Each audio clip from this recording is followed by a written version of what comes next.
This podcast may contain spoilers from whatever TV show or movie is mentioned. Please listen at your own discretion. Welcome to Viewers Anonymous. Yo, what's going on? I am Schools Bronson. And I am S. Foster. That's right, and you tuned in to another episode of the Viewers Anonymous podcast, where we give you our very own takes and reviews of movies and TV straight out of Hollywood. What's going on with you, my guy? Man, I can't call it, man. Just another day above ground. You know what I'm saying? Getting all this work in and taking in a lot of material, man. I am ready for the second episode of the week, boy, because I got some great what we watches, man. So I had a good weekend in the last couple of days. But man, how about you, man? How you feeling? Man, I'm feeling good, man. I cannot complain, bro. Everything is, what I'm saying, going pretty swiftly. Enjoying the days as they go past. I'm ready for the Super Bowl. Excited about that. But outside of that, man, that's about it. That's what's up, man. I ain't mad at it. I mean, I'm gonna be honest with you. I mean, I ain't necessarily looking forward to the Super Bowl. You know No, what I mean? I But I get mean, hey, I wasn't trying to put you in a bad mood, hey, you know what I'm saying? yeah. I ain't even gonna lie, boy. Because I haven't spoken publicly about it because we haven't done a 4-3, man. But hey, Yeah. boy, I ain't even gonna lie, and I ain't trying to make it that type of pod, but you know what I mean. But it's like I felt like that shit was like my life, dude. I was like, everything that can go wrong is going wrong with the 49ers right now. It was like what Man. the fuck, man? And I It was so horrible to watch, bro. I stopped. I was like, there's no reason to watch this game anymore. When Josh Johnson hit his head, I was like, it's over. Ain't no reason to watch this shit no more. But Yeah. I hate to do this. I've spoken about this. I love Kyle. I think Kyle is gonna end up being a great coach like his dad was. But that play call where he had the backup tight end to block Reddick and he got manhandled, and then that's when Brock Purdy got his, his elbow fucked up, and it was like, why would you have a tight end blocking one of their best pass rushers? Like that makes no sense. Right. So that was, to me, that was a bad strategy, man. That was a bad strategy, and that really cost us. And I know some people think, oh, that was going to win anyway. The game would not have been that way if Brock would have played the whole game. Yeah. I mean, it got to a point where fucking Christian McCaffrey was out there taking snaps, man. It was bad, man. It was bad. So I don't know how I feel about the Super Bowl right now, man. I mean, I can't even tell you right now if I'm gonna watch it or not. I'm being honest. Like that shit bummed me out, man. I feel you. Because we got a lot of dudes that are free agents. They're not gonna be able to bring everybody back. That's why, like that whole shit of them talking about Brady going to the 49ers or, you know, possibly Aaron Rodgers and all this shit. And it's just like, man, if I would rather, man, you spoke about this, like I would rather them keep Brock, get rid of Jimmy. That frees up a lot of space, and try to bring back as many players as you can, because that is a good roster that they had. So I think that go with the cheaper option at quarterback and bring back as many as those dudes as you can. But this ain't a football pod. Right. But yeah, I don't know, man. I might watch it, I might not. Who knows? I feel you, man. I definitely feel you. And I feel your pain too. Trust me. I definitely feel your pain. Um, but today, man, we have a super special episode, like we always do. This one Oh, yeah. is an appreciation episode, giving our flowers to one of the greatest actors of our generation. A man who has been doing this thing for a long, long time. He's had some very iconic roles. He's been a part of some great franchises and a part of some great movies as well. But hey, man, you know what I'm saying? Let's go ahead and pass it on down, man, and tell the people who we're talking about, and that's Lord Fishburne. You know what I'm saying? One of the greatest to do it, man. Give us a little bit of information about Lawrence Fishburne. Let us know, you know what I'm saying, what he's about, where he's from, you know what I'm saying, all those dope things. Yeah, man. Lawrence Fishburne, man, definitely a legend, man. Born in Augusta, Georgia, man, July 30th, 1961. His mom, she was actually a teacher, and his dad was a juvenile correctional officer. And but then what ended up happening, they ended up getting a divorce, and the mom ended up going up to Brooklyn when they had divorced. So he went with her. And at the age of 10 years old, check this out. My man did his first play at 10 years old. My God. In many, Mm. it was in my many names and days. So then he ended up being in going to the theater in Manhattan. And then, so check this out. So at that time, he was going by the name of Larry Fishburne. You know, for people that know, you know, in earlier movies, like when he played in the Freddy Krueger movie on Dream Warriors, he was listed as Larry Fishburne. So he took that name up when he was around 10, 12 years old. So did you know in 1973, at the age 12 years old, my man won a recurring role in one of the soap operas, One Life, One Life to Live. I had no idea he was on that shit. And that shit I lasted for never three heard of seasons. that soap opera. Me neither.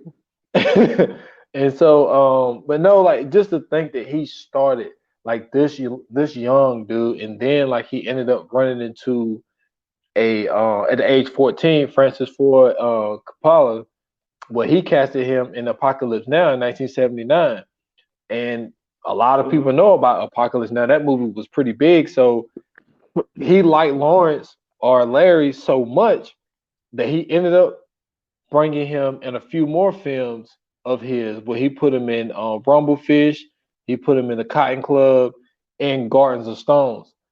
So like, Hmm. dude, and then so check this out. Didn't know this either. So did you know that he had a recurring role in Cowboy Curtis, and that was a kiddie show with the Pee Pee Wee Wee's Hermit. Playhouse. Yeah, Pee Wee's Playhouse. Yep. And so then, like, Yep. as far as like TV appearances, like he was in Trapper John, he was in MASH, Hill Street Blues, Miami Vice. Like, this dude has been doing this shit for a long time, man. And then, like, we all know, like, the one film that really done it, that really, to me, that started that, where he was like the main, like he wasn't the main character, but he was the most monumental character, which I think that this might be his, not his best role, but his most important role, which is in Boys in the Hood. We play Furious Styles. So man, listen, Hmm. Lawrence is that guy, man. You know what I'm saying? He been doing this shit for a very long time. That's what's up, man. So, you know what I'm saying? Let's talk about um some of the movies that we've seen over the years, some of the you know what I'm saying, some of the stuff we've seen him in personally. Um and I'll start my first time seeing Lawrence Fishburne that I remember vividly would probably be What's Love Got to Do with It. And it was one of those movies where like I wasn't watching it, but you know how like your parents would be watching something and like you just happen to be going past and you catch it. And it was one of those things where Mhm. I, you know what I'm saying, like I didn't know what was going on. I wasn't really paying too much attention to it, but I knew enough to know that, you know what I'm saying, that was Lawrence Fishburne. Um and I seen him in the show. I mean, I'm sorry, in the movie. And then by the time I started watching Pee Wee's Playhouse, it was just Pee Wee Herman. He ain't have no like characters. It was all the puppets and Mhm. shit. So by that time, it was kind of over with. Um, but I also remember seeing him in Boys in the Hood, which I was way too young to be watching, but you know what I'm saying, I watched it anyway. And I seen him in that. And then probably the one that stood out to me the most that I watched like a hawk was definitely The Matrix. My mom had bought me she had bought me the movie for Christmas. She bought me that, and then she bought me Austin Powers, um, Mhm. the second one. And I was watching that or whatever, and The Matrix was one of those movies like, you know what I'm saying, everybody wanted to watch. So I had watched Austin Powers ahead of time. I was still too young to be watching Austin Powers, but funny movie, you know what I'm saying, nonetheless. And then what ended up happening was like we all just pretty much just got together, went into the living room and watched The Matrix together. And this was mind blowing at the time. I believe it was what, like 97, 98 when that movie dropped. And What, when Matrix? I tell you, man, yeah, No, 99. Remember 99? We did movies in 99. 99. That's right, the year 99. I'm tripping. I don't know why I keep wanting to be. Maybe because we was playing Nintendo 64 around that time too. We was playing GoldenEye around that time. But Matrix dropped. We watched that shit on VHS, and when I tell you, bro, this is the most magnificent movie I've ever seen. In that time, like that shit blew my mind. That's kind of one of those things that got me into conspiracy theories and all that. You know what I'm saying? As I got older, was watching The Matrix because I was like, yo, this is a dope ass movie. You know what I'm saying? Learning about all the conspiracies behind The Matrix, like how, they say that Neo wasn't the one; it was really Agent Smith, so on and so forth. But him playing Morpheus in that movie, um, was kind of dope because that was, to me at least, that was the first time you got to kind of see, like, you know what I'm saying, like a black dude playing a prominent role. You know what I mean? Like this time it wasn't like the black dude was the main character and then this white dude come and help him. It was the opposite. Like this white dude was the main character, but he needed this black dude to come help him. And I thought that was super dope to see somebody like Laurence Fishburne play that role.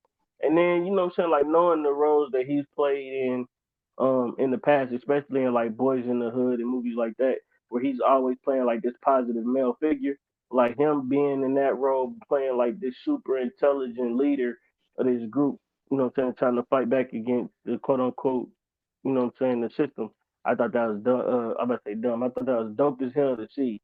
And so, you know what I'm saying, that was one of the things that definitely got me on that. And I was like, yeah, I like that. But I think that was my first time really recognizing Lawrence Fishburne. How about you? Well, there are four movies, um, but I can't remember which one I saw first. But it's from a span of 87 to like 93. Like, Mm-hmm. obviously, with me being a horror person, I don't know if I seen Nightmare on Elm Street Part 3 first, but I do remember him being in that movie. So I can't remember if that was first.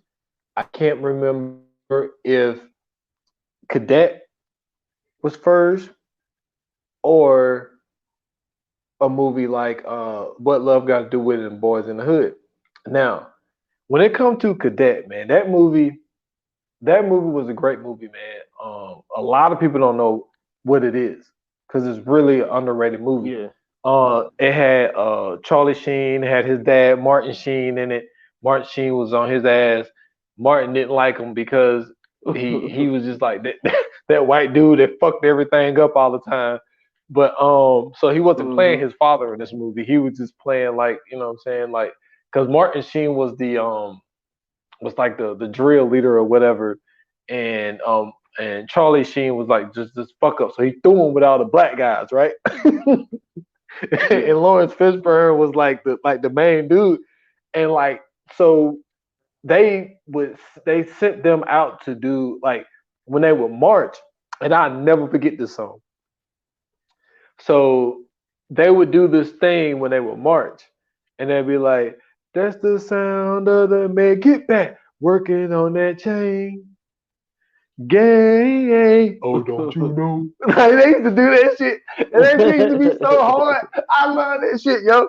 And then like they had built like this. Well, they didn't build it, but like there was this water well that was broken, And so then they went out there and fixed this water well thing or whatever. And Martin Sheen was getting on their ass. But man, it's a very underrated movie, man. Named Cadet, man. But I mean the candidate.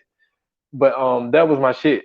But I can't remember if it was that or Boys in the Hood because like really a lot of that time was really a blur. You know what I'm saying? Because I was so young at that time. Yeah. And but the thing is, it could have been What Love Got to Do with It because Mhm. that was the one movie my mom. That's another movie with Ricochet that she had on VHS.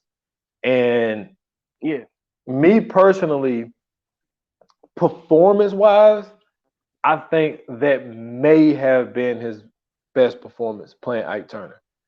Like for what you have to be what the mind state that you have to put yourself in to play that role and look, we all know that Right. these are Tina Turner's stories.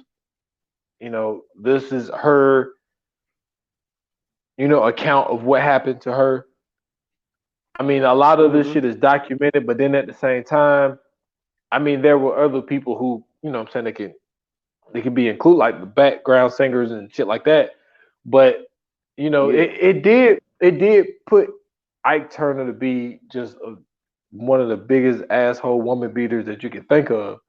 But the Absolutely. way that Lawrence played it, man, like he murdered that shit. Like I actually watched it like 2 nights ago, and like that one scene when Tina had took some pills and she tried to commit suicide, Mhm. and this is one of those things where it's just like everybody picked this shit up. Like you will hear, depending on what background you have, like everybody know where this is from. And like he was whispering to her, and when they after they got to pump her stomach, he was like, "Yo, if you don't make it, I kill you."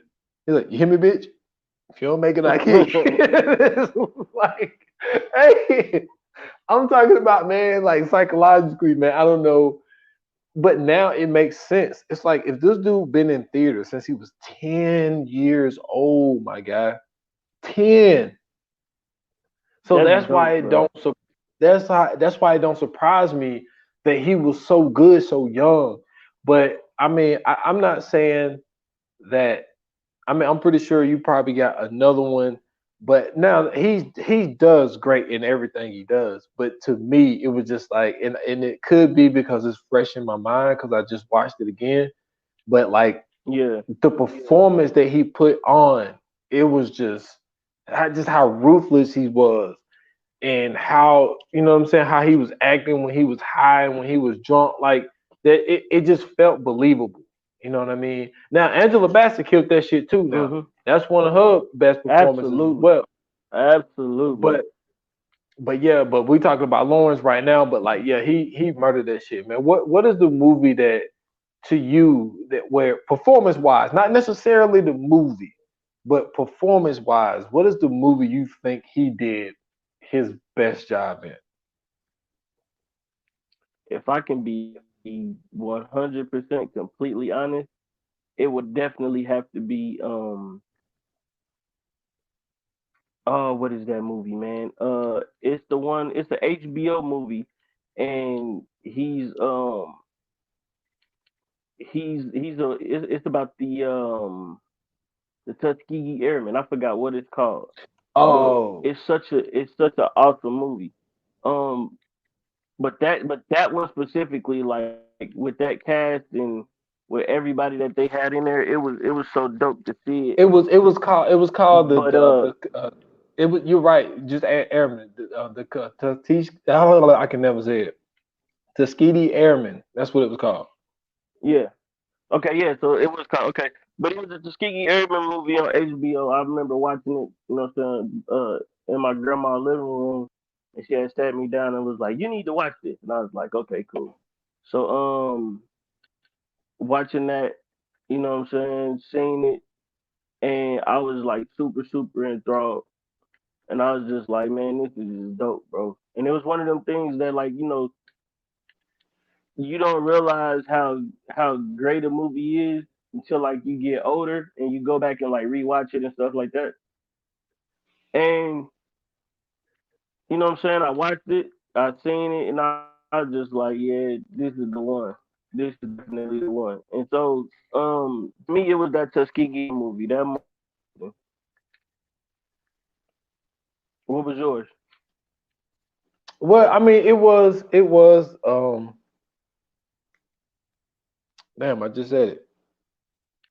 What love got to do with it? Like performance Mhm. wise, that's his best one. But my favorite characters were from John Singleton's vision. You know what I'm saying? When it comes to Boys in the Hood and when it comes to higher learning, like I like him playing the Yeah. professor, and I liked him being Furious Styles. I think that those are, in my opinion, his two most impactful performances.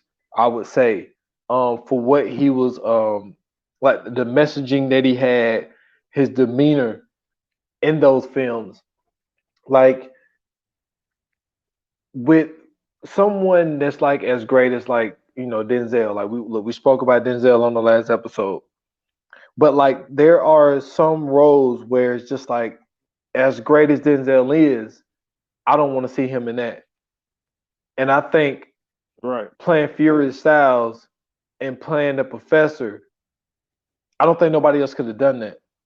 I think Laurence Fishburne was the perfect pick for those two characters. Like I don't think Denzel could have came in there and done that job. I don't think Morgan could have came in there and done that job.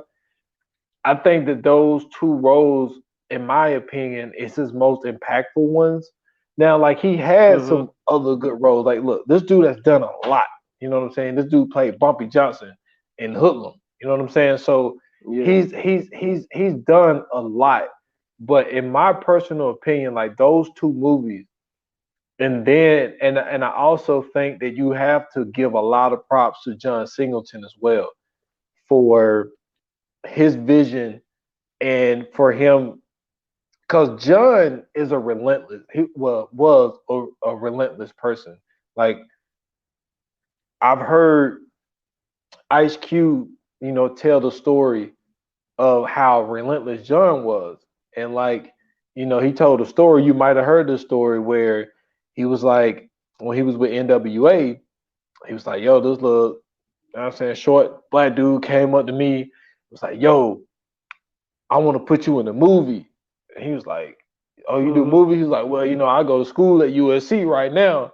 But he was like, "I got this movie idea." He was like, "And I want you to, play in this movie."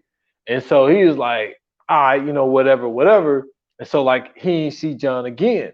So he was like, it's like 2 years later, he was like, Ice Cube was like, I'm at a party.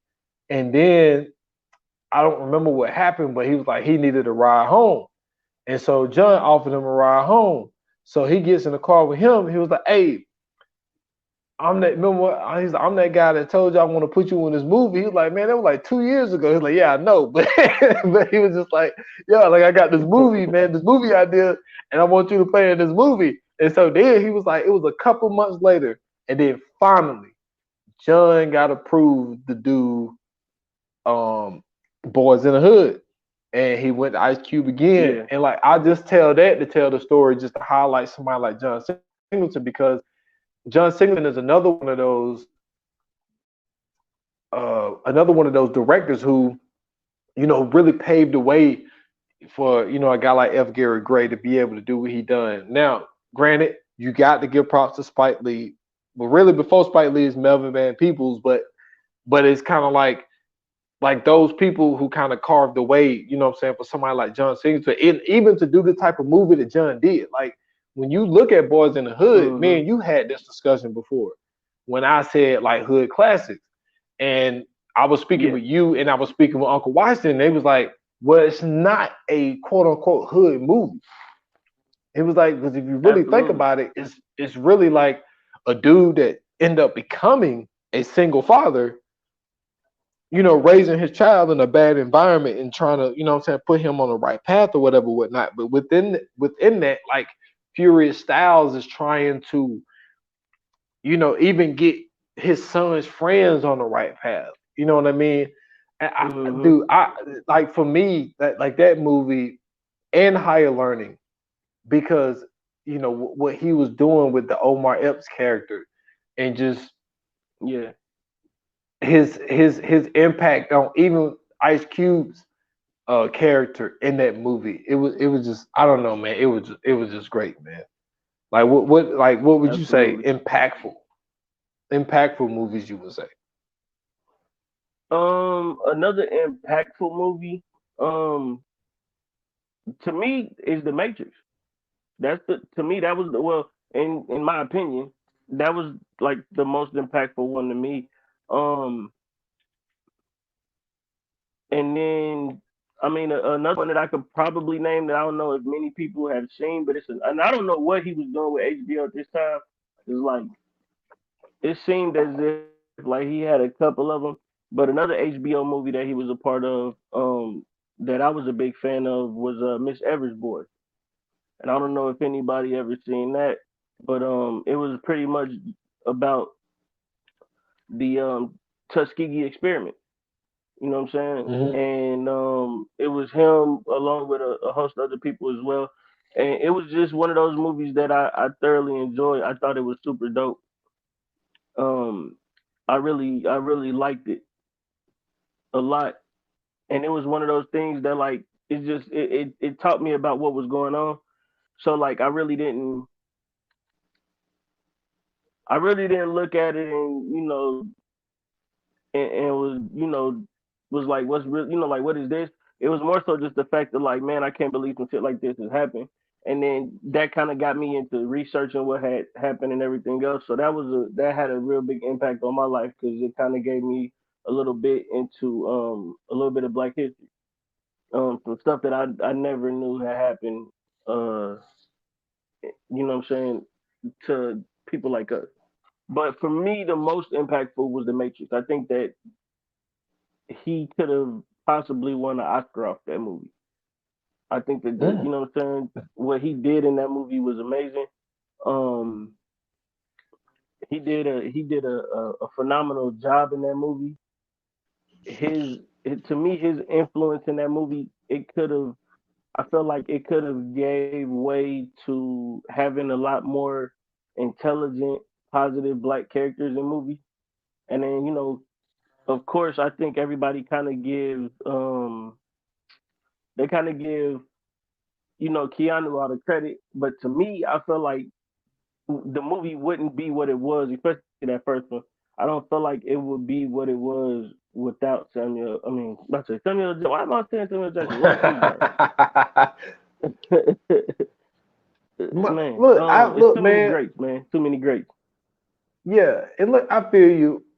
Like the Matrix to me, like when it came out, like I was, I'm not as huge as a fan of it as you are, but the first one, Hmm. I did fuck with the first one a lot.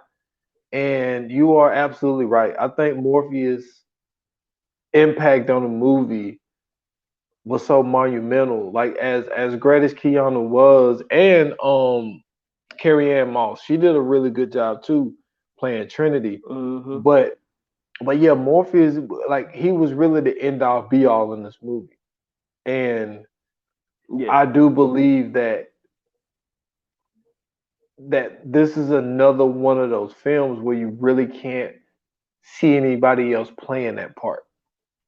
Like Right. there aren't a lot of part because see there are so many actors and there's so many good people who do good things.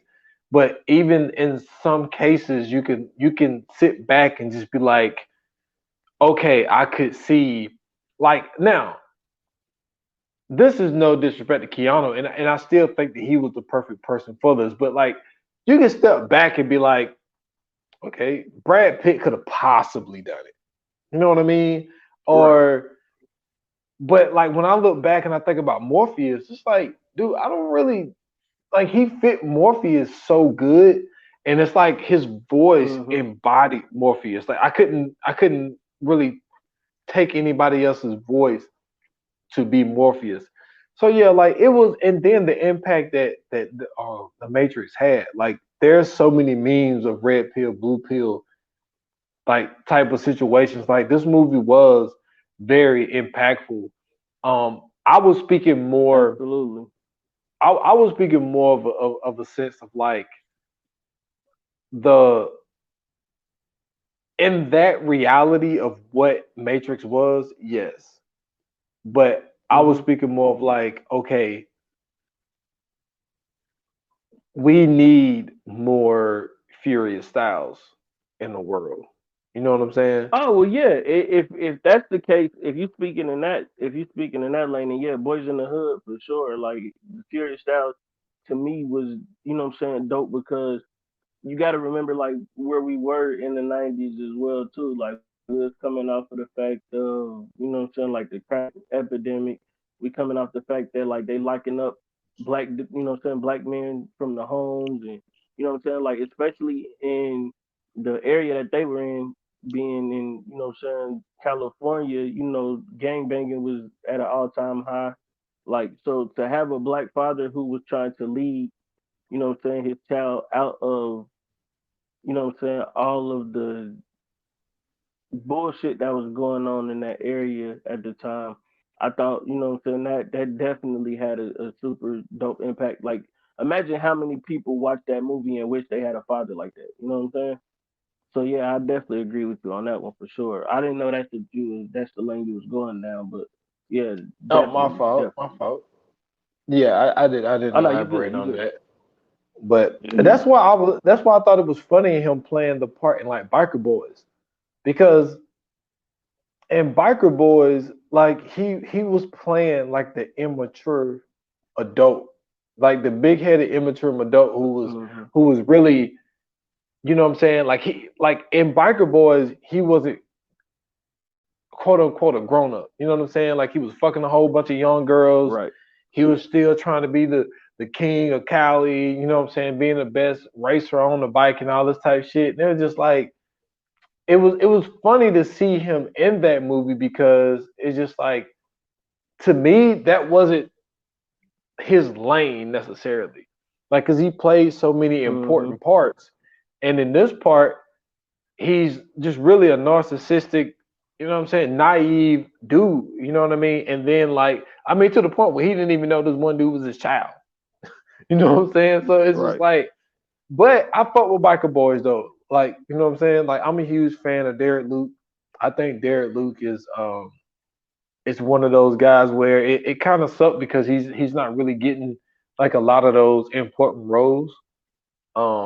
I mean, really, the last like important role that I've really kind of seen him in was Denzel's um directing debut with Anquan Fisher. But but anyway, Mm-hmm. yeah, I fought with Biker Boys. Biker Boys was a good movie. It was just wild to see him play someone that was as immature as he was in that movie though. Is what I meant by that. Absolutely. Absolutely. I agree. Um, yeah, I mean you hit the nail on the head, man. Um what I also like though is,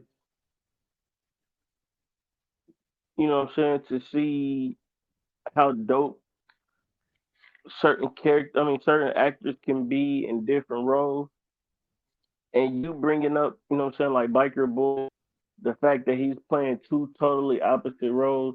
Then you know what I'm saying, you look at him in the Matrix, you look at him in the Tuskegee Airmen and Miss Evers Boys, you look at him in, you know what I'm saying, like Pee Wee's Playhouse. His range, bro, is amazing. I mean, you even look at him in What's Love Got to Do with It. You know what I'm saying? Like his range is phenomenal.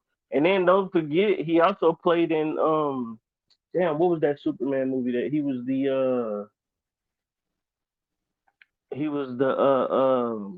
the head of the Daily Planet. Like, you know what I'm saying? Like, so he's been in some movies that, you know, when you look at it, it's like, oh shit, like this dude can pretty much do it all, bro.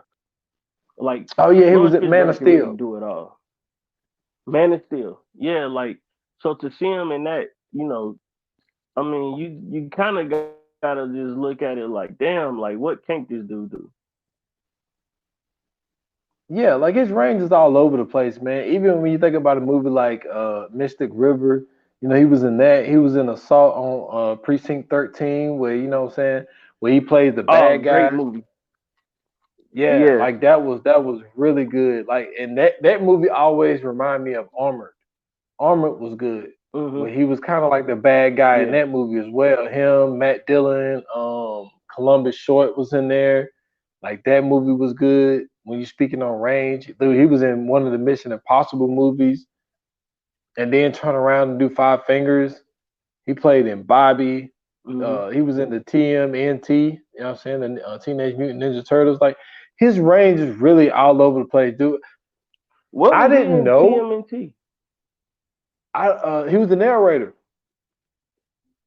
Oh, okay. He narrated Okay. the movie. And then he was the voice of Okay. the Silver Surfer in Fantastic Four. I didn't know He that. was. I didn't know that either.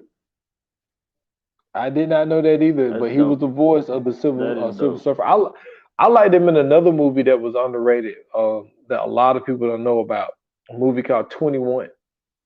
And like he is so basically what 21 is so this That's college the kid. serial killer movie, right? No, no, no, no, no. 21 is so this No, kid when the poker movie. yeah, that's the poker movie, and he was the dude that was the head of Yeah. the casino.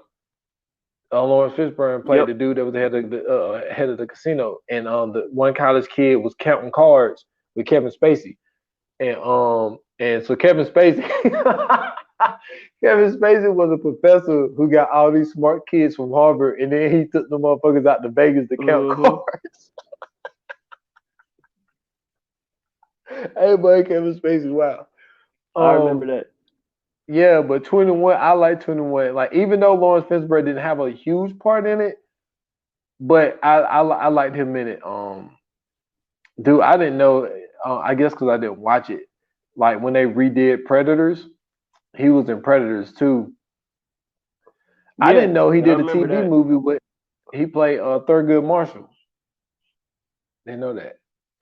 Really? He, yeah, How yeah, many it was a credits do TV we have? movie. 125. Dang, That's crazy. That is crazy. that's He was wild, in bro. Contagion, That is wild. the the Colony. I don't I don't remember him in. Oh yeah, he was Omar. Oh yeah, in Ride Along when when Kevin Hart was trying to act like he was Omar, and he was in there and he smacked Ice Cube Yeah. in the face, trying to act like he Omar, and then the real Omar walked in and it was motherfucking Lawrence Fishburne. Like, yeah, these Mhm. motherfuckers stupid. But yeah, he has a lot, dude. And then he came back and when you were speaking of Man of Steel, he came back in Batman vs Superman: Dawn of Justice. He came back as the same Yep. character. Yeah, he recurred the role. Yep.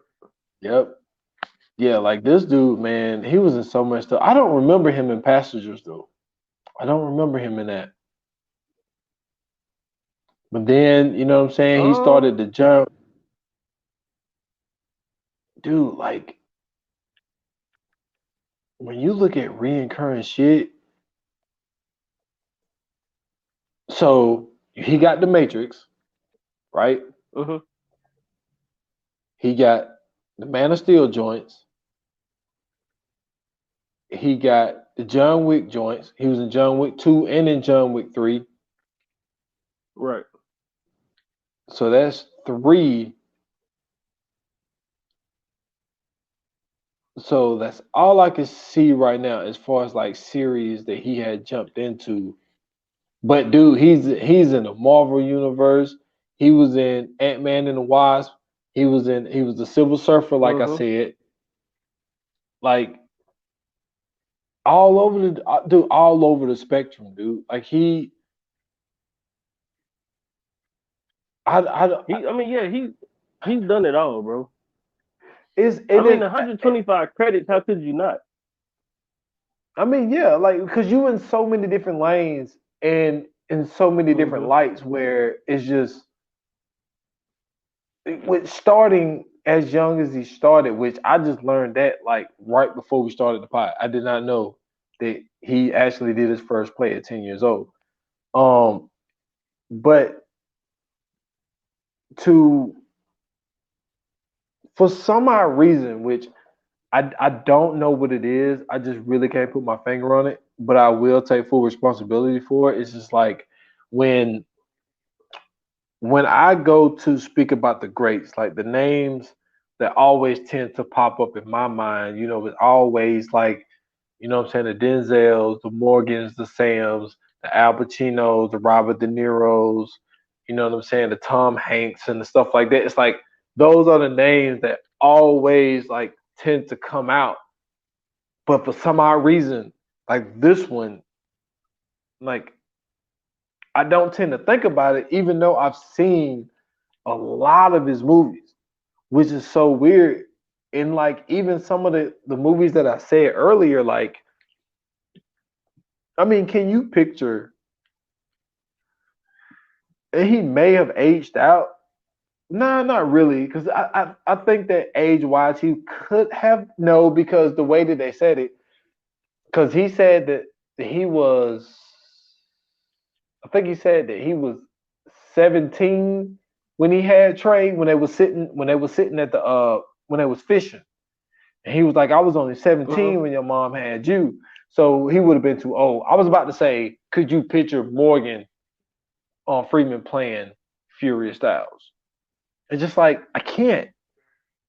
As great as Morgan is, Not only I only because don't he see looks it. so much older.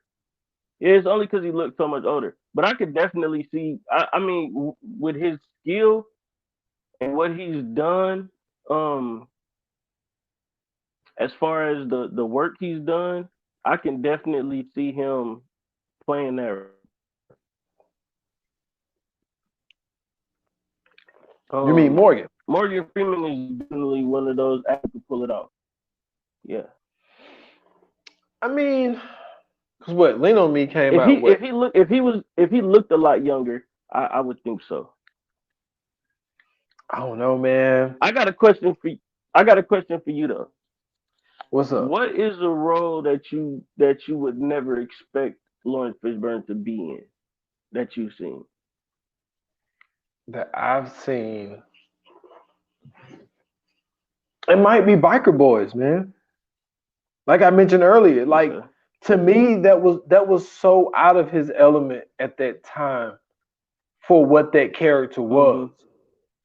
And it really didn't make sense to me because as much as I liked that movie, it was just like, yo, like he was too young acting in that movie. Like some of the outfits he was wearing, he couldn't pull it off. He had this tight purple shirt one time. It was just like, that ain't him. It was like, come on. It was just like that. It did it to me. It just did not fit what I'm used to seeing Right. him doing. And with him being like an immature adult that's like this ladies man that's messing around with all these young women, like it just didn't feel like him to me. Um Right. so that's one movie that definitely stands out to me. Um but I'm gonna throw the question back at you, but I just had a thought, but I do like seeing him in things where he's kind of like the bad guy, like in John Wick 2, saw that Precinct 13, like Armor and stuff like that. But what's the movie for you, man? Throwing that question back at you was like you just didn't expect to see him in it. It's not a movie. It's a TV show. In Blackish, him playing the dad in Blackish. You know what I'm saying? Okay. I did not expect him to play that role, and the only reason I say that is because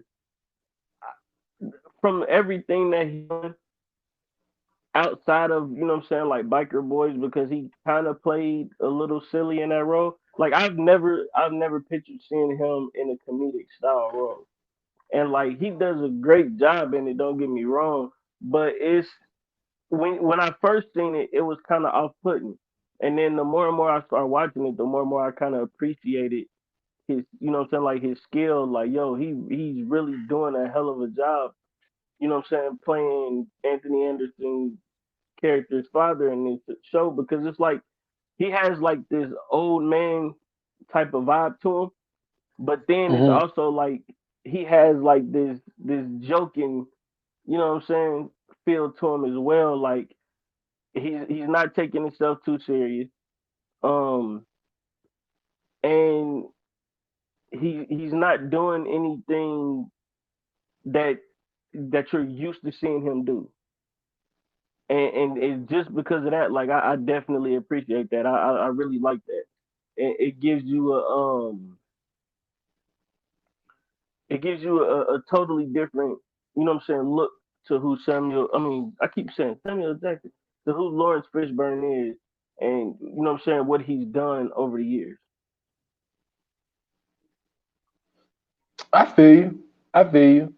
And I mean, like for me, like as of late, it's like the last movie that I seen him in was a Amazon Prime movie called it was called All the Old Knives, and Yeah. where he is kind of like this dude that's the top of this intelligence team or whatever. Um, but Mhm. like he didn't have like a huge part in it. Like he was just like this dude that was like making decisions or whatever, whatnot. But like, I mean, but like when I look at his IMDb, like that's like the last like movie that I seen him in. But Yeah. but I tell you something else that we didn't really speak about was he has another one of those undeniable voices where there's a lot of credits on him where he was just a narrator, and Right. he got one of those voices that stand out too, man. You know what I'm saying? Like when you're talking about somebody like James Earl Jones or Samuel L. Jackson, like he's picked a lot to narrate shit. But Laurence, he got one of those voices, and Morgan, definitely Morgan, have one of those voices to be a narrator. And I Mhm. think that's something else that he's really good at as well. So that's another lane that he could like really now, like he could dominate. What I am surprised is that he was never really, I don't know if he was ever asked. That's what I don't know. But what he's never really done Right. is be like play a voice character in like a Pixar movie or something like Yeah. that. I think he would do really good at something like that, but I don't see I anything agree. in that realm. Yeah, Um. I don't see nothing in that realm though, but that's something that he definitely could have done. Yeah. I mean, I would have to agree. I would definitely have to agree. Um. But I would say for him to for him to be in a voiceover role, I would probably, I don't know, like maybe I think like the Boondocks or something would have fit him more. Yeah, Something like a mature, a more mature animated style, or a more mature animated show. But nothing at the time that I could think of. I would have to agree with you on that. Maybe something like Into the Spider Verse or something like that. Maybe. yeah, that would be really good for him. That's a good one. Yeah. That's a good one. That is a Um. good one. So, what we So doing? We doing top three today. yeah, top three. Okay, just making sure. Uh, yeah, you ready to get into it? Nah, go ahead. Finish your thought, man. We can get into it after that. Okay. Okay. Cool. Nah, I was just gonna say, man, like what I appreciate the most from Lawrence Fishburne and what he's done is the fact that he's kind of given a blueprint to other actors, especially those who are, you know what I'm saying, like just kind of starting off. He's kind of given a blueprint of the type of characters that you can, you know what I'm saying, portray, and the type of work that you can get into. You know what I'm saying? Like you don't have to always play those roles where they try to typecast you and or put you in something that you don't really want to be in. Like he's one of those guys that show you, like, if you put in the right work and you put in enough work, you can kind of get out there and just do, you know, pretty much anything that you want to do at this point. And you know what I'm saying? Like with that being said, like I really would like to see him I really would like to see him in not action, but like some of those movies, like I would like to see him in something like a more of those like intellectual thrillers. You know what I'm saying? Like those intellectual, um, maybe something. I'm trying to think of a movie that I can use that would be perfect for it. Uh, Um,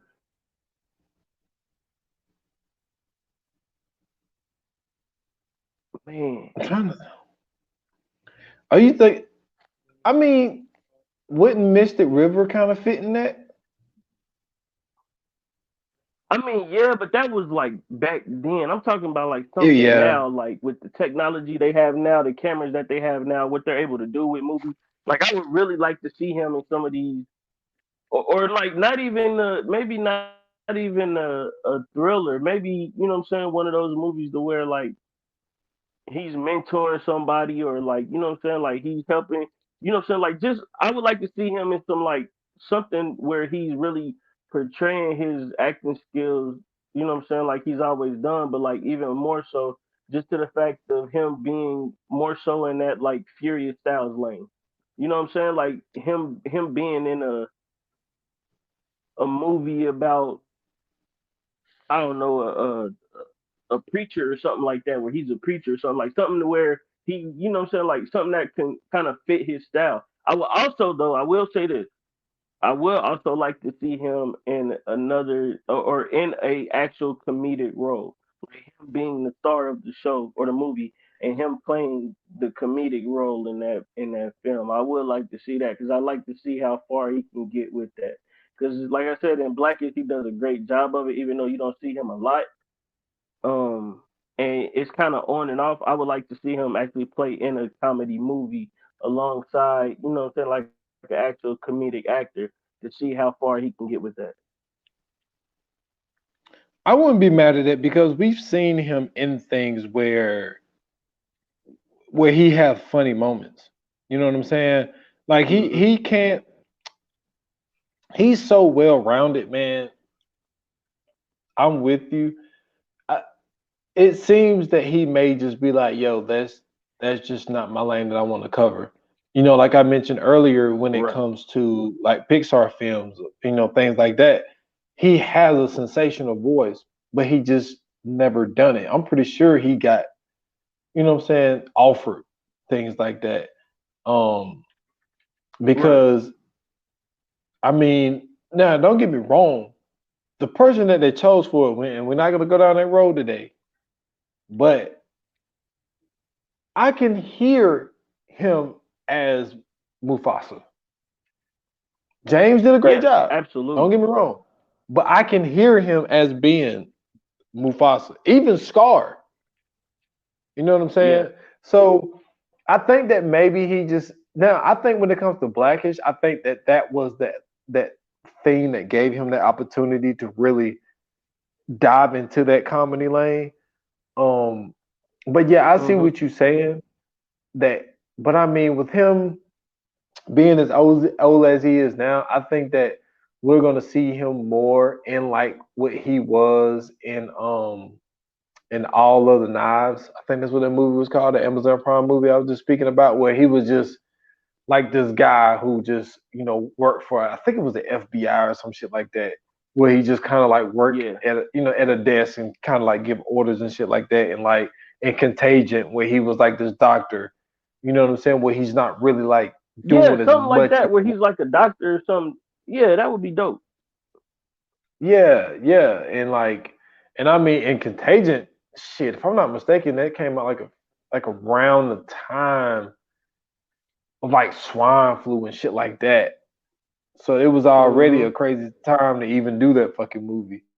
But yeah, like now with him being born, I believe I said 61, like he's up there, but he still got some good years ahead of him. Don't get me wrong. I mean, you still got, I mean, Robert De Niro still putting in work. You know what I'm saying? Al Pacino still Yeah. putting in not as much work.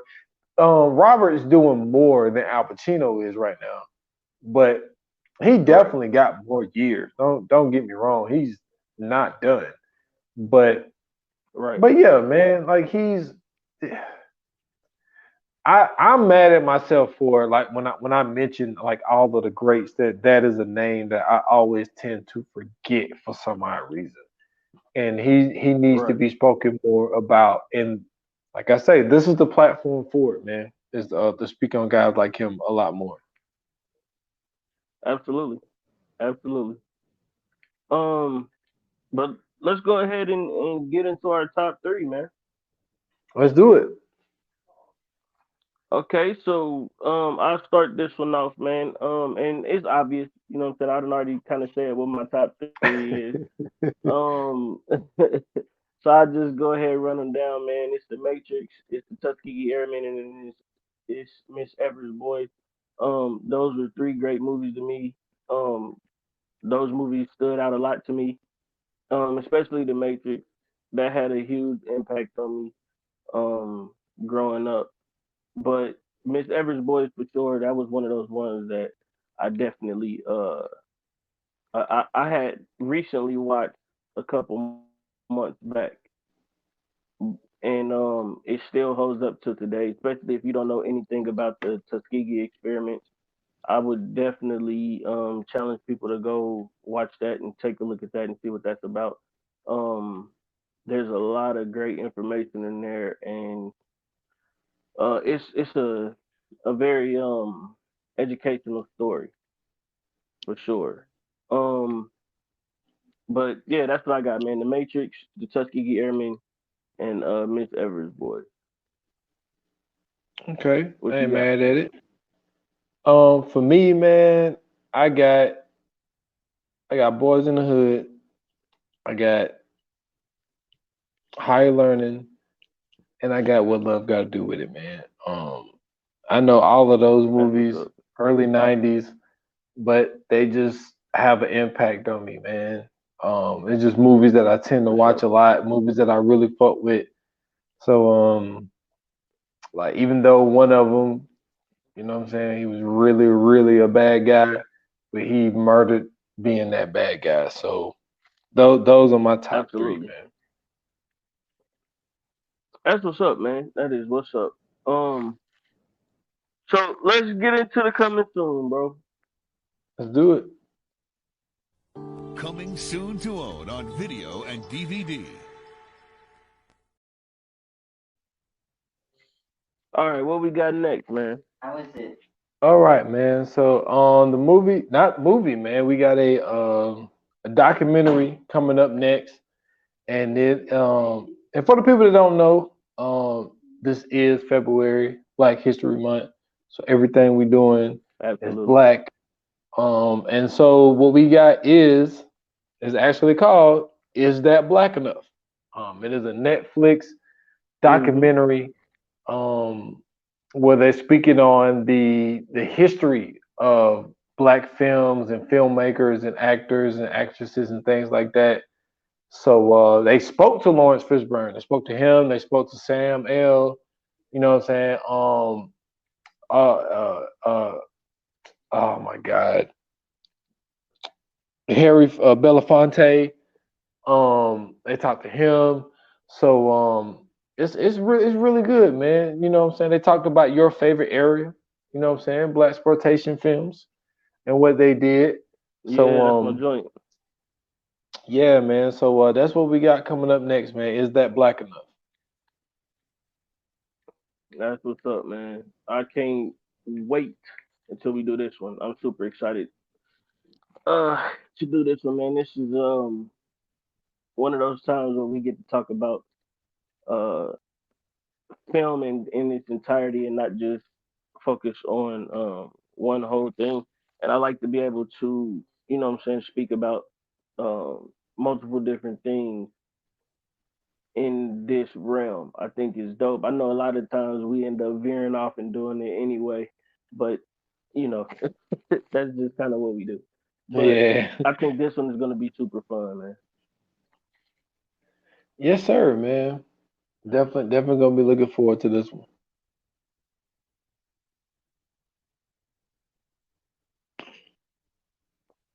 if you guys enjoyed the show, if you didn't enjoy the show, if you didn't like the show, if you didn't like the show, if you want to just hit us up and say, hey, you guys missed this movie from Laurence Fishburne, feel free to hit us up and let us know. You can hit us up on our socials, um, on Twitter and Instagram at ViewAnon You can also hit us up on Facebook at VA Pod Watch Group. You could also hit me up on Twitter at Scoots Bronson.